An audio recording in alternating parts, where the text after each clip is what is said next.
Michael Carter was not a bad man. He was just tired. At 36, he carried a kind of exhaustion that sleep could not fix. The kind that settled in the chest, heavy and quiet, making every morning feel like a negotiation rather than a gift. He lived in a small apartment on the outskirts of Columbus, Ohio. Nothing broken, nothing special. Beige walls, a ticking clock, a couch that had seen better years. It was the kind of place where silence echoed louder than noise. Michael used to believe in Jesus, not loudly, not proudly, but sincerely. As a boy, he sat beside his mother every Sunday in a wooden church with peeling white paint. She sang hymns with her eyes closed and tears slipping down her cheeks, as if God himself were sitting beside her. Michael never understood those tears back then, but he remembered the way her hand felt on his shoulder, steady, warm, certain. That certainty died the year she did. Cancer does not ask for permission. It does not care about prayers whispered at 2 a.m.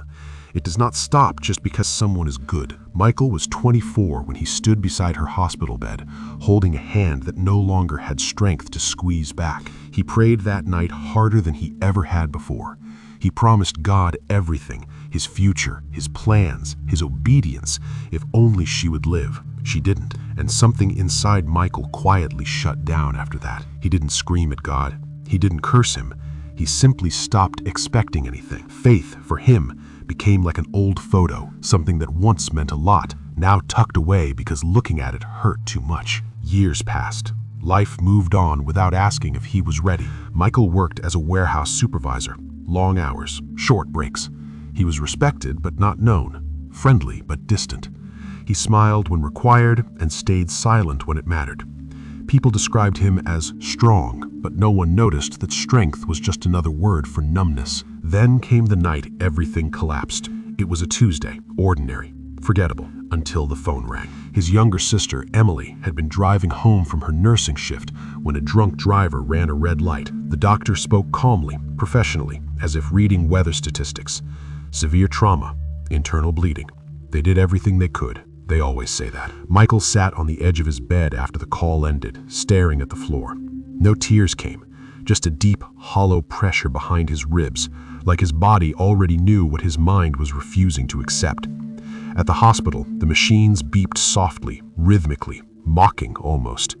Emily looked impossibly small beneath the sheets, tubes everywhere, bruises blooming like dark flowers across her skin.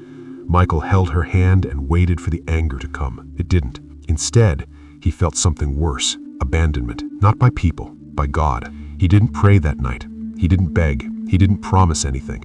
He just sat there until the doctor returned and gently said the words that permanently divide life into before and after.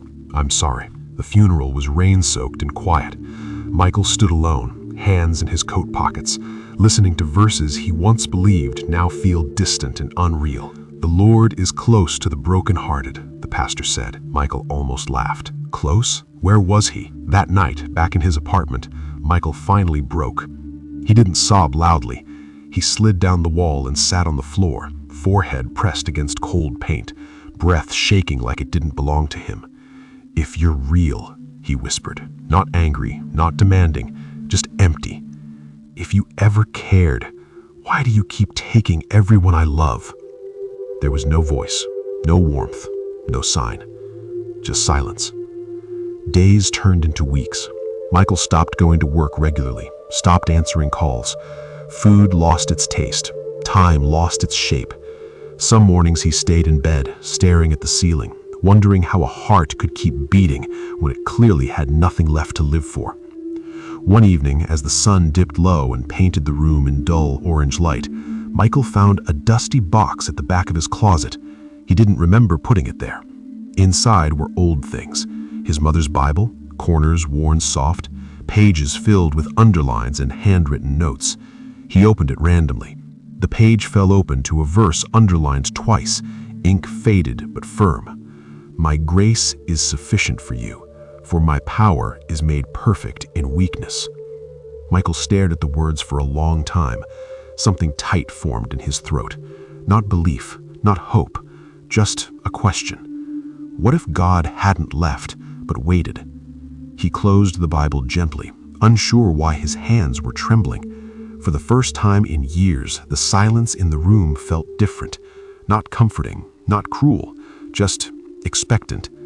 And somewhere deep inside a heart that had forgotten how to feel, a crack appeared. The next morning, Michael did something he hadn't done in months. He left his apartment. Not for work, not for groceries, just to walk. The air was cold, sharp against his face, but he welcomed it. Pain on the outside felt easier to manage than the weight inside his chest. He walked without direction, hands buried in his jacket pockets, eyes fixed on the pavement as if it might offer answers. That was when he saw the church. It was small, tucked between a closed diner and a laundromat. Nothing impressive, no bright sign, no welcoming banner, just a wooden cross above the door and a handwritten board that read, "You don't have to be okay to come in." Michael stopped. He didn't know why those words hit him so hard. Maybe because everyone else kept telling him he needed to be strong, needed to move on, needed to heal. No one ever said it was okay to still be broken. He stood there for a long moment, heart pounding like he was about to walk into a courtroom instead of a church. Then he pushed the door open. Inside, it smelled like old books and coffee. A few people sat scattered across the pews. No one dressed up, no one pretending. At the front sat an elderly man, alone, reading quietly from a worn Bible. Michael slipped into the back pew, planning to leave after a minute, but the man looked up. Not startled, not suspicious, just gentle. "Morning," he said softly. "I'm glad you're here." Michael nodded but said nothing. The man closed his Bible and walked down the aisle, stopping a few feet away. Not too close, not intrusive.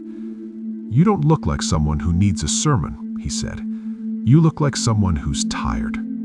That did it. Michael's breath caught, his vision blurred. He pressed his lips together, fighting tears that had been waiting for permission. The man sat beside him, not saying another word, not asking questions. Minutes passed in silence. Finally, Michael whispered, "I prayed, and God took everyone anyway." The man didn't correct him, didn't explain, didn't defend God. He simply said, "Jesus cried too." Michael turned, confused. "When Lazarus died," the man continued gently, "Jesus knew he could raise him, but he still wept. Because love doesn't cancel grief, and faith doesn't mean you don't hurt." Something inside Michael shattered open. For the first time, he cried without shame. Not quietly, not politely. He cried like someone who had been holding his breath for years and finally exhaled. The man stayed beside him, one steady hand resting on the back of the pew, present, not preachy. When the tears slowed, the man spoke again. "People think Jesus came to fix everything immediately," he said, "but mostly he came to stay, to sit in the pain, to carry what we can't." Michael swallowed hard. Why didn't he save them? The man's eyes softened. "I don't know," he said honestly, "but I know this. Jesus didn't stay distant from loss. He stepped into it. He lost friends. He was betrayed. He was abandoned. He died feeling forsaken." Michael stared at the floor. "So when you feel alone," the man continued gently, "you're not meeting a silent God. You're meeting a wounded one." Those words followed Michael home. That night, alone in his apartment, Michael opened his mother's Bible again. He didn't read for answers. He read for company. He read about a Savior who touched lepers, who ate with the rejected, who forgave failures, who stayed when everyone else walked away. And for the first time since his sister died, Michael prayed. Not for miracles, not for explanations, just one sentence. "Jesus, if you're still here, please don't leave me." There was no thunder, no sudden joy, no instant healing, but something changed. The days didn't get easier all at once. Some mornings still hurt, some nights still echoed with loss. But Michael noticed he wasn't carrying the weight alone anymore. He returned to the church, not every Sunday, sometimes just to sit, sometimes just to breathe. He began volunteering at a grief support group, not because he had answers, but because he understood the silence. One evening, a young woman sat beside him, eyes red, hands shaking. "I don't feel God anymore," she whispered.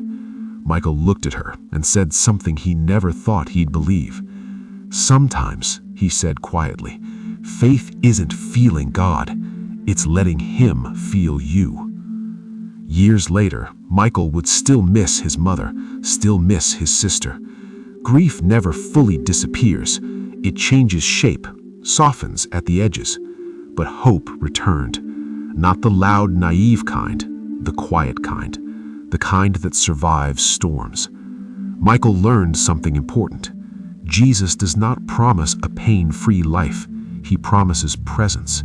He promises to carry what we cannot, to weep when we weep, to stay when everyone else leaves. And on the days Michael still felt weak, he remembered the words underlined in faded ink, "My grace is sufficient for you." Because in the end, it wasn't strength that saved him, it was the God who stayed.